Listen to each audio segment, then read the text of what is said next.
সবাইকে ওয়েলকাম জানাচ্ছি আবারও নাটোরের বিয়ের ব্লগে। আর এই ব্লগে এখন খাবার দাবার শেষ, পেট ঠান্ডা তো দুনিয়া ঠান্ডা। তো এখন ভাবতেছি যে বর বউ তো এখন একটু অন্যদিকে গিয়েছে আর তাদের স্টেজ একদমই ফাঁকা। তো ভাবলাম নিজেও একটু ভিডিও করে নিই, একটু পিকচার উঠায় নিই। আসলে বিয়ে বাড়িতে যাওয়া মানে ভিডিও করা, আর একটু সেজে গুজে যাওয়া মানে একটু ভিডিও করবো, একটু ছবি উঠাবো। যদিও বা আমি খুবই অল্প পরিমাণে সাজগোজ করতে পছন্দ করি, বাট আমার শাড়ি পরতে অনেক বেশি পছন্দ। তো সবাই মাশাল্লাহ বলবেন ভালো লাগলে আমাকে শাড়িতে কেমন লাগতেছে। আর এই ব্লগে দেখাবো নাটোর থেকে ফেরার রাস্তা, নাটোর থেকে আর কি নাটোরে গিয়ে কি আনন্দ করেছিলাম, বউয়ের সঙ্গে ছবি উঠানো থেকে শুরু করে সমস্ত কিছু কিন্তু আজকের ব্লগে থাকবে। এবং ফেরার পথে খুব সুন্দর একটা দৃশ্য ছিল, সেটাও আপনাদের সঙ্গে শেয়ার করব। তো এখানে বউয়ের সঙ্গে আবারও সবাই ছবি উঠাচ্ছে, তো আমিও একটু একটু করে ভিউ নিচ্ছিলাম। আসলে বিয়ের দিন বর আর বউ দুজনেই তো ব্যস্ত থাকবে, আর তাদের ঘিরেই সবাই আনন্দ করবে, এটাই ন্যাচারাল। তো আমার কাছে অনেক বেশি ভালো লেগেছে, আসলে বউ আর বর দুজনকে খুব বেশি কিউট লাগতেছিল। তো তারা যখন উঠে গিয়েছে, আমার মেয়েকে নিয়েও একটু ভিডিও করতেছিলাম, ওকে বলতেছিলাম আম্মু একটু বসো, তোমার একটু ভিডিও করে দিই। তো সে বসেছিল, তার একটু ভিডিও করতেছিলাম, সঙ্গে সঙ্গে কিছুটা ছবিও তুলে দিয়েছি। আসলে মাশাল্লাহ আমার মেয়েও একটু কম সাজুগুজু করতে পছন্দ করে, তবে কিনা এরকমের সে বেশি পছন্দ করে একটু হালকার মধ্যে থাকার। তো যাই হোক, এখন অন্যান্য ভাবিরা আর কি সব ভাবিদের সঙ্গে এনজয় করতেছিলাম, আর রেশমা ভাবিকে অসম্ভব সুন্দর লাগতেছিল আসলে। এই জন্য আর আমার মেয়েকে নিয়েও ছবি উঠাচ্ছিল, বলতেছিল মামুনি আসো তোমার সঙ্গে একটু ভিডিও করি। তো ওই মুহূর্তটা আমি একটু ক্যাপচার করে নিয়েছিলাম। আর বর বউকে তো এত ভালো লাগতেছিল ওদের, আসলে যখনই দেখতেছিলাম তখনই একটু করে আমি ওদেরও ভিউ নিয়েছি। আর এখানে নাইস ভাবি ছিল, নাইস ভাবিকে অনেক সুন্দর লাগতেছিল। আসলে একসঙ্গে হওয়ার সুযোগ হয় না, যখন সুযোগ হয় তখন আসলে সুযোগটাকে হাতছাড়া করা যায় না।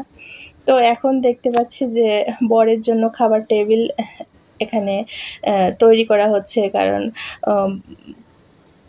তাদের যখন বিয়ে হচ্ছিল বা কলমা পড়া ছিল তখন আমরা খেয়েছি, তো তারা একটু পরে খেতে বসেছে। আর এখানে বরের শালি হয় এখানে, আর সম্পর্কে আরেকটা কে জানি হয়, একেবারে দুজনকে জমজের মতো মনে হচ্ছে। খুবই সুন্দর লাগতেছিল, এত মজা করে ওরা নাচতেছিল, আর সেই নাচ সবাই দেখছিল। আমিও ভাবছিলাম যে একটু ভিডিও করে নিই। আসলে ছোট বাচ্চারা যখন নাচে তখন দেখতে অনেক বেশি ভালো লাগে, আর এতটাই বেশি ছোট আর কিউট, ওরা দুজন একই রকমের ড্রেস পরেছিল, খুব ভালো লাগছিল আমার কাছে। আর এখন কিন্তু আসার আগ মুহূর্ত আর কি, সবাই তাদের ফ্যামিলির গ্রুপ পিকচার তুলতেছে।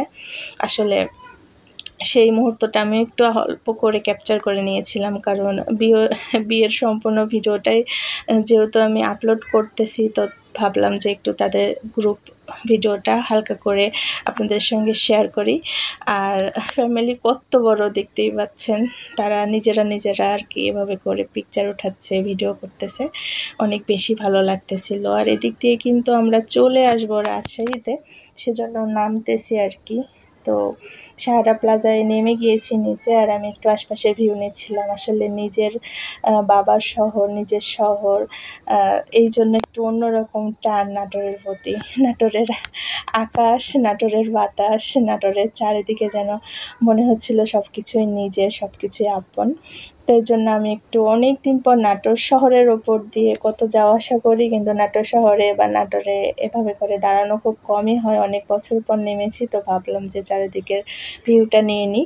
এদিক দিয়ে আমরা কিন্তু উঠে গিয়েছি কারে, আর এই দিকে দেখতে পাচ্ছেন আকাশের এমন অবস্থা, মানে বৃষ্টি আসার আগ মুহূর্তে যে পরিমাণের ওয়েদারটা যেমন হয় ঠিক তেমন একেবারে অন্ধকার করে চলে এসেছে। আর এদিকে আমি একটু ভিউ নিয়ে নিচ্ছি। আর আপনাদের কেমন লাগছে অবশ্যই কমেন্ট করে জানাবেন। আমার ব্লগ ভিডিওটা ভালো লাগলে লাইক কমেন্ট শেয়ার দিয়ে আমার ভিডিওটার পাশেই থাকবেন। আর নিত্য নতুন ভিডিও পেতে অবশ্যই আমার চ্যানেলটা সাবস্ক্রাইব করে রাখবেন। আর যদি ফেসবুক পেজ থেকে দেখে থাকেন তাহলে অবশ্যই ফলো করে নেবেন। খুবই খুবই ভালো লাগতেছিল। আর তার সঙ্গে সঙ্গে মনে হচ্ছিল নিজের বাবার শহর থেকে চলে আসতেছি শ্বশুরবাড়ির শহরে। ভালো থাকবেন সবাই। আল্লাহ হাফেজ।